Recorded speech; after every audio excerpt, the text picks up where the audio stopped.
Actually, oh my, I already fucked it up. I already fucked up the entire stream. I was supposed to come in and be like, hello, my good sauce. As of now, because Meta the internet has been debanked by Gumroad, there is no finances to support the time of Mr. Joshua Moon.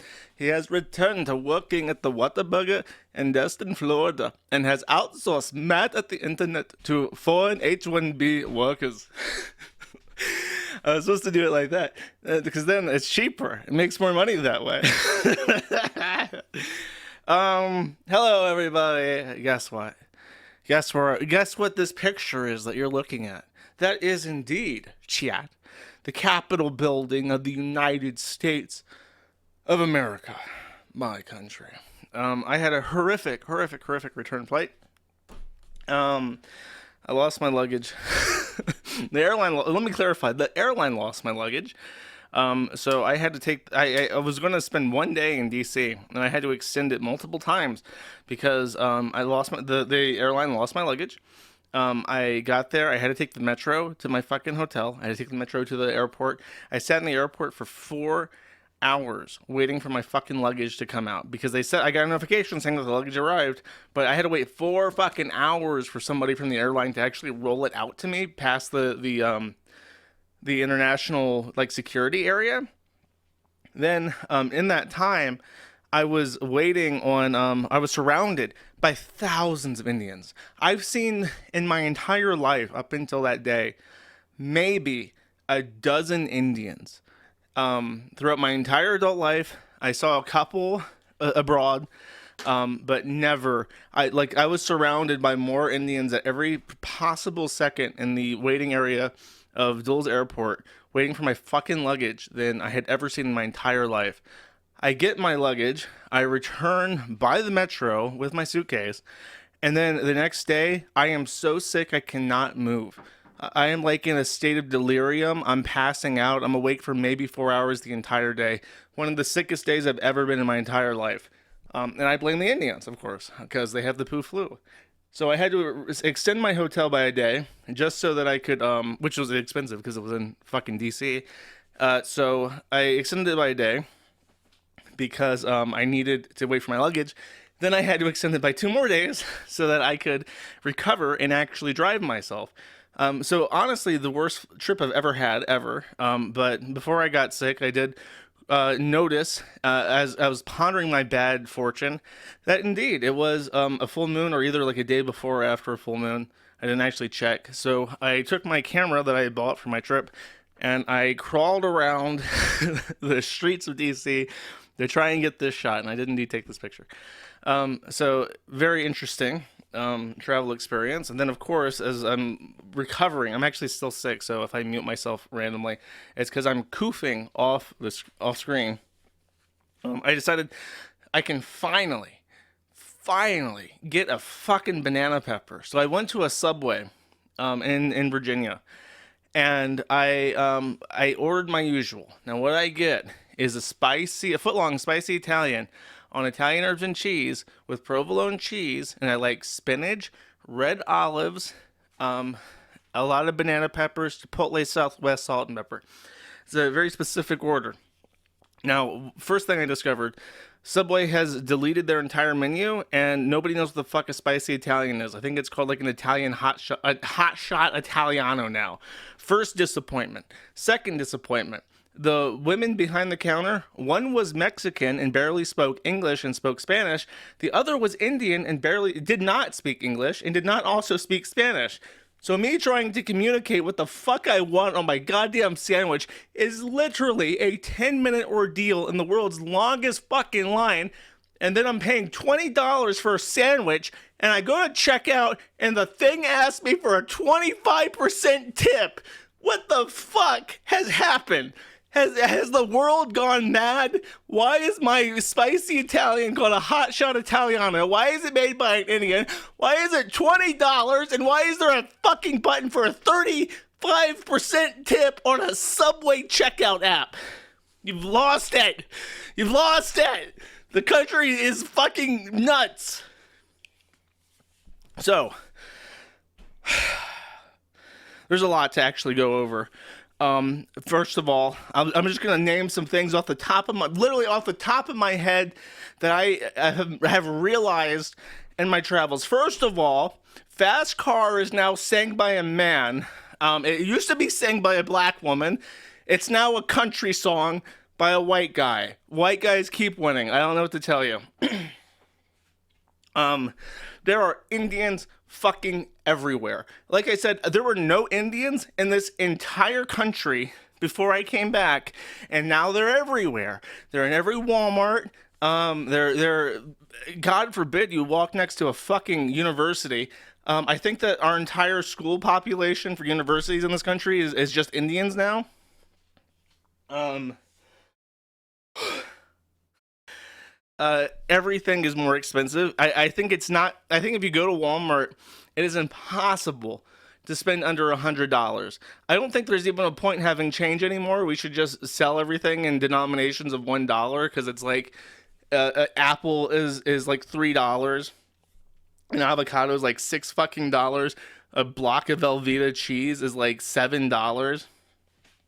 There's no point in having change anymore.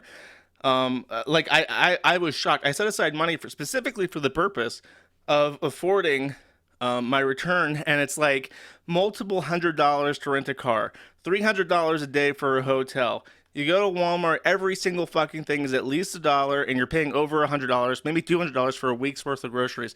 I do not. I knew it was bad just because I was checking like cost of living calculators. I am shocked.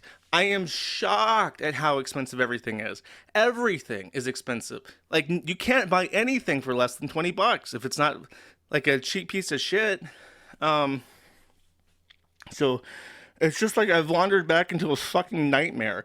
I honestly don't know how there's not more problems than there is. Because how the fuck do people afford anything? How does anybody working a regular job afford anything in this country?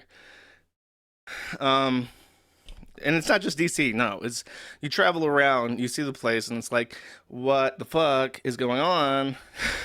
We don't. Okay, I got you. Oh, everything is on camera now. You walk around, and there's like people like the CCTV is like shown back to you. Here's your fat ass buying shit. This is what you look like. Just wanted to let you know that we have a camera on you. Like, okay, great. There's an app for everything. You go to a pump and there's advertisements on the fucking pump handle. You can't even look at your own fucking hand without looking at an advertisement. The ads play noise. They talk to you when you're trying to fill up a gasoline tank, and it makes me want to shoot myself. I'd even heard that there was little things that you could do to turn it off, like press the buttons. That shit don't fucking work anymore. I don't know if that ever worked. It don't work now. You can't turn that shit off. Um, you go to McDonald's, it's like $10 for a Big Mac. I'm like, okay, let's see if the Big Mac is. It's like $10 for a Big Mac for like a regular meal. I don't know if you guys know this, but it used to be back in the day in the 90s. That shit was cheap. You bought that food because it was cheap and shitty and fast. Now it's cheap, or now it's expensive, shitty, and slow. Like unbelievable. Everything. I remember I told you guys this story. I went to Switzerland once during COVID, and I got deported from Switzerland back to Serbia. And while I was there waiting to be turned around at the gate, I stayed the night at the Geneva airport, and I was hungry. The only thing open because it was COVID was a Burger King. I paid 23 Swiss francs for a number one, just a regular Burger King Royale with cheese and a drink and a medium fry. And it was 23 Swiss francs, which is like $25 or more. And that's just like everything. I remember being appalled. Like, this is the most expensive burger I've ever paid for in my entire life, including like fancy restaurants. And that's like you go to Burger King in the U.S. It's like that's just mildly expensive. That's just buying a burger in D.C. If you're in a city, it's just going to cost that much now. So that's crazy. Um, I will say this, and I have always made fun of DC, rightly so, because it deserves to be made fun of. Everybody in DC is just so nice. There was a cat. I took a picture of a cat because this cat came out and he had like a little bib on.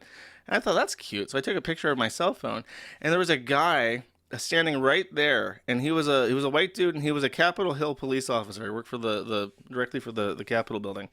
And he just struck up a conversation with me about DC, and I was a tourist. I was like chatting me up for like 15 minutes, and gave me the story of that street that he was stationed on, and like the history of the cat. He's been working for 25 years, just stationed as like a door guard in the district. And I don't know. Everybody I spoke to in DC was very nice, but I don't know. So that I mean that stayed the same. Americans are still super friendly. It's a very I think that Americans who don't travel don't really understand, but the United States is a uniquely friendly place, even in big cities, even in um, areas that you wouldn't consider to be friendly. The district in particular is an extremely weird place. I went over the weekend, and it's like in December, so Congress isn't even in session, and it's just a very quiet, super clean, and it's very eerie because it's like you're surrounded by all this enormous infrastructure, these huge roads, these monumental buildings, and it's just the quietest place ever. It kind of makes your skin crawl. It's so eerie. It's like the rapture happened or something. Not that the rapture would take everybody out of DC, but you know what I mean. It was just ominously quiet.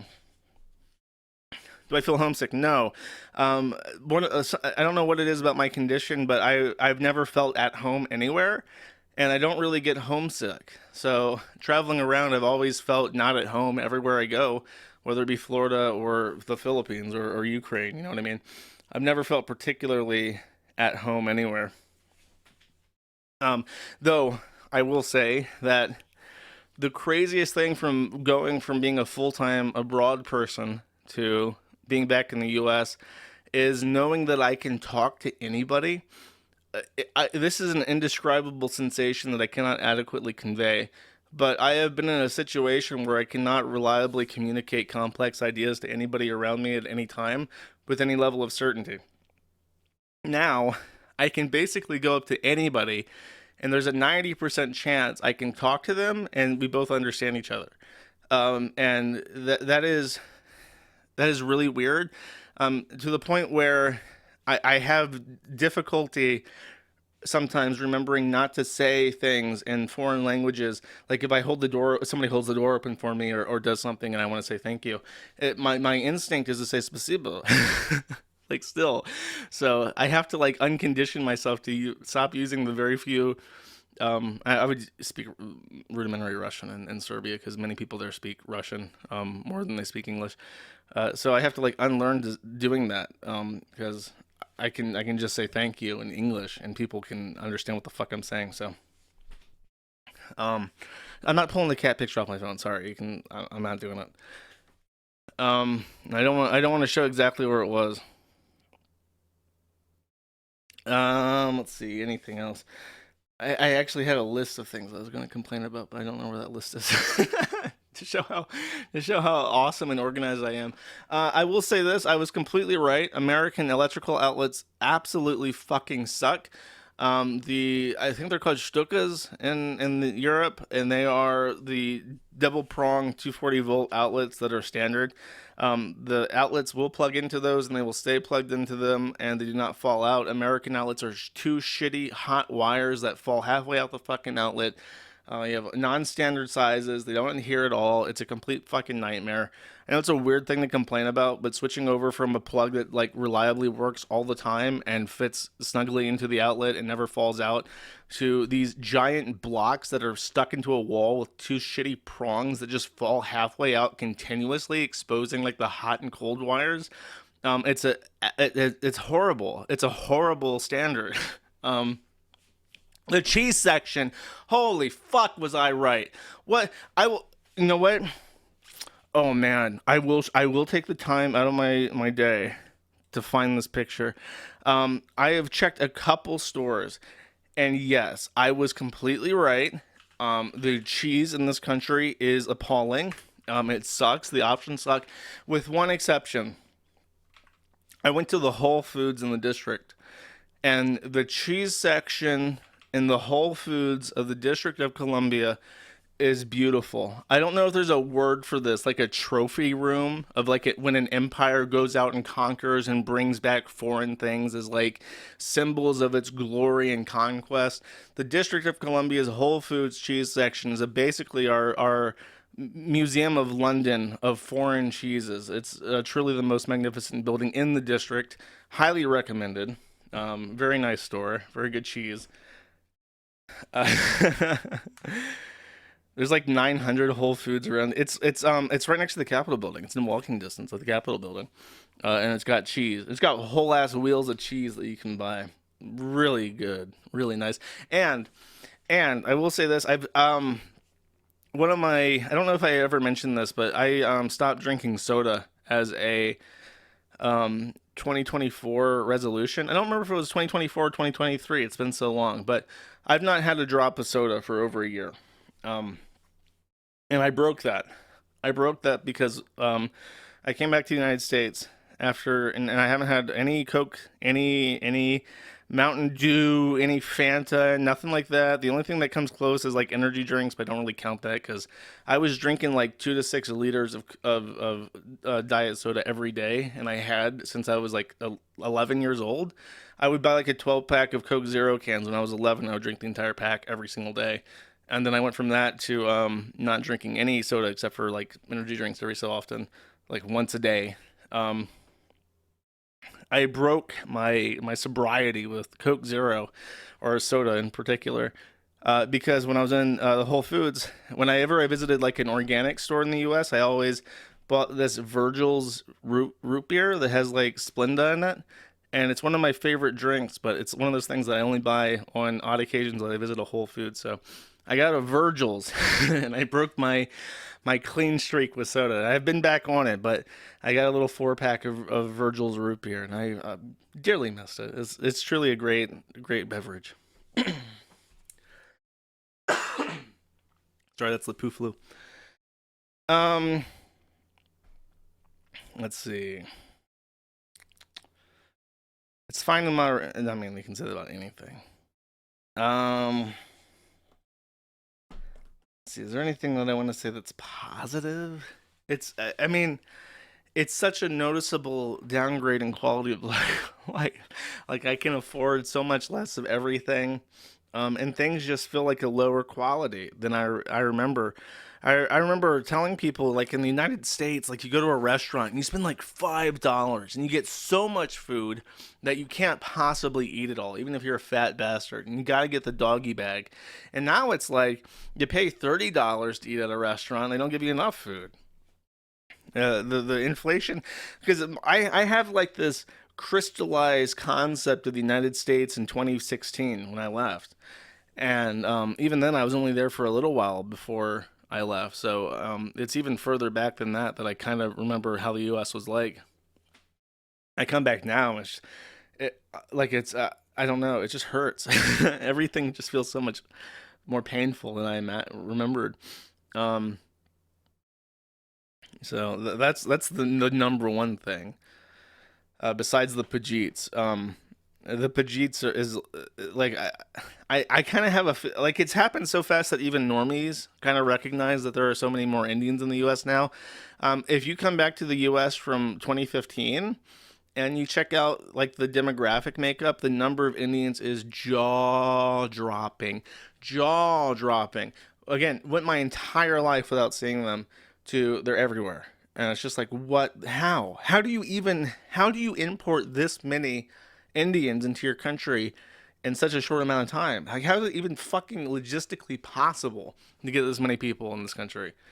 Um, and then I had a horrible time trying to find housing, and the prices of getting like a rental or through the fucking roof. And then when you're doing the rental, they want your entire employment history and who you work for, and if you work for yourself, they want your tax returns. And it's like, bro, I'm so used to like paying $600 in cash every month to like a weird Slavic person who doesn't give a fuck about, it probably doesn't even want to know what I'm doing. What is an American doing in Ukraine? I don't want to fucking know. Just give me, $600 a month in US dollars and we're good. Now it's like I need to know literally everything about you before I let you live in this house. Like, okay. That sucked. That was awful. Um I mean, the absolute lack of privacy in regards to everything. Like, I have to read the privacy agreements of things now because it's like I don't want to like sell my ass out. So I do read like the privacy things, and it's just like every single thing says we're gonna sell your data to third party marketers, and it's like you either agree or you just go without. And I've been saying no and just backing out of applications and things that I want because I don't agree to their privacy policy. Um, so that's that. I'll try to find nice. I mean, the one thing that I'll give. Oh, okay. So before I left, I took a little trip. I'm not gonna say where, but in Europe, I went to a place that happened to have no speed limits on the road, and I drove at over 200 kilometers an hour, and it was a lot of fun. Um, Being back in the U.S., that was the first time I've driven in a very long time. So I had never owned a car because I didn't need to. I lived in a city.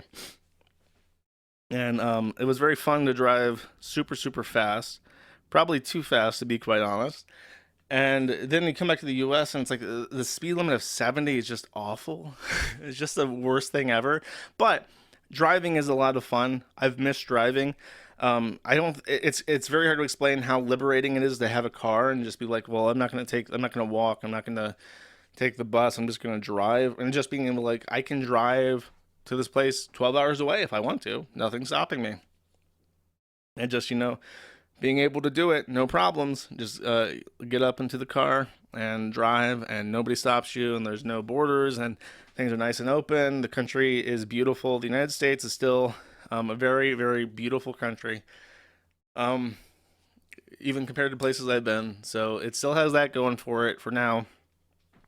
Driving is an extreme luxury, and I know that people kind of take it for granted or consider it like a pain in the ass.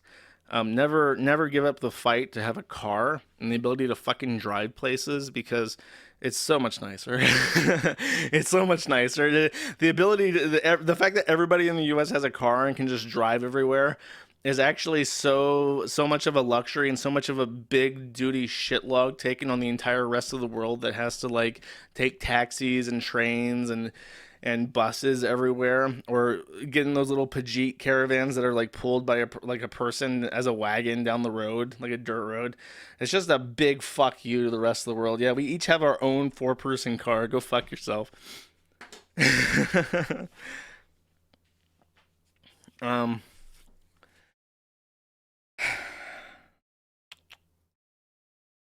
Okay.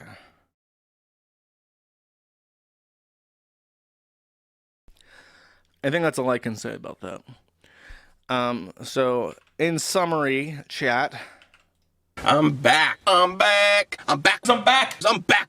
I'm back. I'm back. I'm back. I'm back. I'm back. I'm back. I'm back. I'm back. I think he's dead. His last video was like 8 months ago.